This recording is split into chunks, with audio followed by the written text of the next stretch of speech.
2023 के CUT exams के अंदर जिनके सेंटर जो है जम्मू कश्मीर के बाहरी राज्यों के अन्य राज्यों के अंदर जो है निर्धारित किए गए और सैकड़ों की तादाद में ऐसे बच्चे थे जो अपने परीक्षा केंद्र तक भी नहीं पहुंच पाए। इस समय महंगाई का दौर है, बेरोजगारी का दौर है, आर्थिक मंदी का दौर है। अभिभावक बहुत मुश्किल से अपने बच्चों को भरपेट भोजन करवाते हैं, अब उनकी पढ़ाई का खर्चा जो है वो सहन करते हैं। इस पर अगर परीक्षा केंद्र जम्मू कश्मीर से बाहर निर्धारित होने लगे तो आप सोचिए अभिभावकों के ऊपर कितना अलग से खर्चा पड़ेगा। जम्मू कश्मीर के जो छात्र हैं उनके यहाँ परीक्षा केंद्र जो है जिला स्तर पर, राज्य के साथ साथ जिला स्तर पर निर्धारित किए जाने चाहिए और हर राज्य में, हर विश्वविद्यालयों में, कॉलेजेस के अंदर पहला हक वहां के स्थानीय छात्रों का होना चाहिए। अगर अगले कुछ दिनों के अंदर इसके हक में फैसला नहीं लिया गया तो शिवसेना छात्रों के साथ सड़कों पर उतरने के लिए मजबूर होगी। एक बड़ा आंदोलन छेड़ा जाएगा और सरकार को मजबूर किया जाएगा कि इस तरह की छात्रों के साथ नाइंसाफियां ना की जाए। जब से यूजीसी ने कॉमन यूनिवर्सिटी एंट्रेंस टेस्ट की शुरुआत की है तब से देखा गया है कि विद्यार्थियों को सबसे ज़्यादा मुश्किलों का सामना करना पड़ रहा है और सबसे बड़ी जो मुसीबत और मुश्किल जो इनके लिए आती है कि एक राज्य का जो विद्यार्थी है उसे एंट्रेंस टेस्ट देने के लिए उसका जो दूसरे राज्य जाना पड़ता है, जबकि उसे अपने राज्य में वहाँ पर एंट्रेंस टेस्ट देने के लिए वहाँ जगह नहीं मिलती। ये एक सबसे बड़ी परेशानी जो है पिछले काफ़ी समय से उभर कर आई है। अब इसको लेकर शिवसेना ने भी काफ़ी प्रोटेस्ट भी किए थे और आज उसी को लेकर यहाँ पर एक प्रेस कॉन्फ्रेंस भी कर रही है ताकि आने वाले समय में इस बात का ध्यान रखा जाए कि विद्यार्थियों को इस तरह की दिक्कत का सामना ना करना पड़े। मुनीष साहनी जी मेरे साथ हैं। काफ़ी मुश्किलों का सामना करना पड़ा है विद्यार्थियों को, विशेषकर जम्मू के विद्यार्थियों को। बहुत जी, देखिए 24,000 ऐसे छात्र थे 2023 के CUT एग्जाम्स के अंदर जिनके सेंटर जो है जम्मू कश्मीर के बाहरी राज्यों के अन्य राज्यों के अंदर जो है निर्धारित किए गए और सैकड़ों की तादाद में ऐसे बच्चे थे जो अपने परीक्षा केंद्र तक भी नहीं पहुंच पाए। यानी देखिए इस समय महंगाई का दौर है, बेरोजगारी का दौर है, आर्थिक मंदी का दौर है। अभिभावक बहुत मुश्किल से अपने बच्चों को भरपेट भोजन करवाते हैं, अब उनकी पढ़ाई का खर्चा जो है वो सहन करते हैं। इस पर अगर परीक्षा केंद्र जम्मू कश्मीर से बाहर निर्धारित होने लगे तो आप सोचिए अभिभावकों के ऊपर कितना अलग से खर्चा पड़ेगा। उसके बाद छात्र कितने परेशान होंगे, सफर कर कर जो है वहां परीक्षा देने के लिए जाएंगे।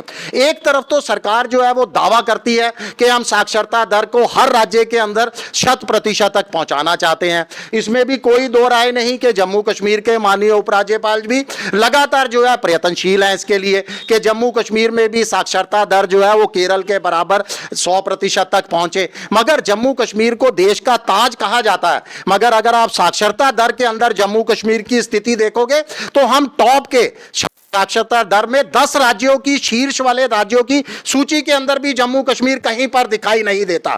तो जम्मू कश्मीर के छात्रों के लिए हमने देखी अभी 2024 के CUT एग्जाम के लिए बेहतर समय बचा हुआ है, तो सरकार एजेंसियां पहले से ही ये तय कर लें। इसीलिए हमने वेल ऑन टाइम जो है ये डिमांड की है और प्रशासन तक हम अपनी मांग को भी जो है आप लोगों के माध्यम से, मेमोरेंडम के माध्यम से वहां तक पहुंचाना चाहते हैं कि जम्मू कश्मीर के उपराज्यपाल ऐसे निर्देश जारी करें कि जम्मू कश्मीर के जो छात्र हैं उनके यहां परीक्षा केंद्र जो है जिला स्तर पर, राज्य के साथ साथ जिला स्तर पर निर्धारित किए जाने चाहिए और हर राज्य में, हर विश्वविद्यालयों में, कॉलेजेस के अंदर पहला हक वहां के स्थानीय छात्रों का होना चाहिए।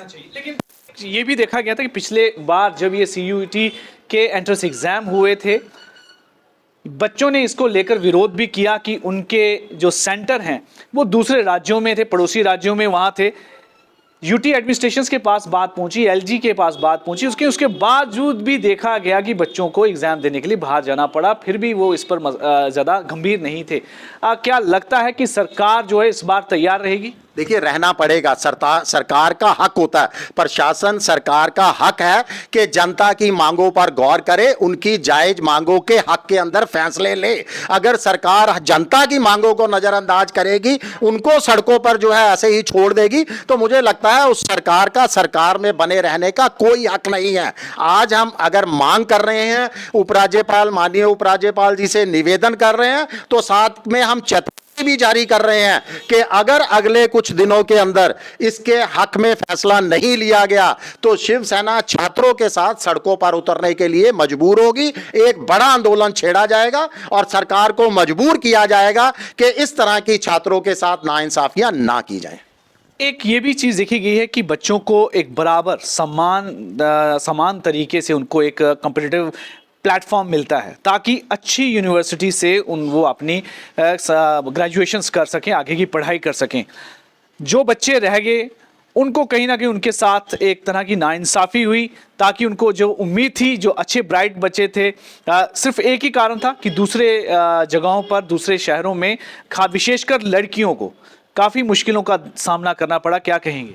बिल्कुल जी, देखिए सबसे इसीलिए हम मांग कर रहे हैं कि स्थानीय, हर राज्य के स्थानीय छात्रों को प्रवेश के अंदर पहला हक दिया जाना चाहिए। सबसे पहली तो हमारी सबसे ये मांग है जिस पर सरकार को जल्द से जल्द गौर करना होगा। ये जम्मू कश्मीर के लिए नहीं है, हम हर राज्य के लिए मांग कर रहे हैं कि ऐसा ना हो कि जम्मू कश्मीर के लड़कों को या लड़कियों को कहीं दिल्ली पढ़ने के लिए जाना पड़े, पंजाब पढ़ने के लिए, वहाँ यहाँ पर उनको एडमिशन ही ना मिले।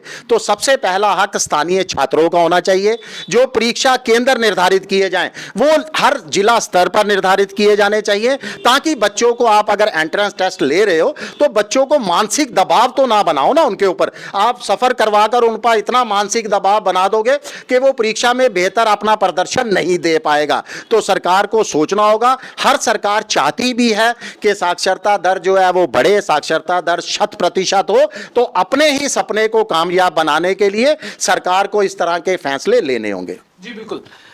आप पिछली गलतियों से सरकार को सीखना चाहिए कि जिस तरह से विद्यार्थियों को बहुत ही ज़्यादा मुश्किलों का सामना करना पड़ा, उनके परीक्षा केंद्र जो हैं उनके राज्य में ना होकर दूसरे राज्यों में थे। अब विशेषकर जो लड़कियां हैं, जो गर्ल स्टूडेंट्स थी, उनके लिए सबसे ज़्यादा सामना था। उनके साथ उनके परिवार वालों को भी जाना पड़ा और जितना उनका खर्चा आया और समय पर, वक्त पर वहाँ ना पहुँचकर भी उनका बहुत ज़्यादा नुकसान हुआ कि वो इस एग्ज़ाम को नहीं आए हैं। इन सब चीज़ों को इस बार रखना होगा प्रशासन को भी, ताकि बच्चों को CUET में एंट्रेंस एग्जाम में बैठने में किसी तरह की दिक्कत ना आए।